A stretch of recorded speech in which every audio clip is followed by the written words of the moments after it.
خبروں کے سلسلہ آگے بڑھاتے ہوئے وہ خبر شامل کرتے ہیں سیالکوٹ سے۔ سیالکوٹ تھانہ سول لائن پولیس کی دبنگ کاروائی، منشیات فروش گرفتار۔ سیالکوٹ ایس ایچ او تھانہ سول لائن محسن تحسین گمن کی ہدایت پر پولیس نے منشیات فروش رنگے ہاتھوں گرفتار کر لیا۔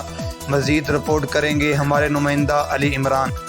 جی بالکل، علی عمران کی رپورٹ کے مطابق سول لائن پولیس کو اطلاع ملی کہ منشیات فروش شہباز چرس بیچنے جا رہا، ناکہ بندی کر کے تھانہ سول لائن کے علاقہ کنار کالونی میں شہباز والطاف کو رنگے ہاتھوں گرفتار کر لیا گیا۔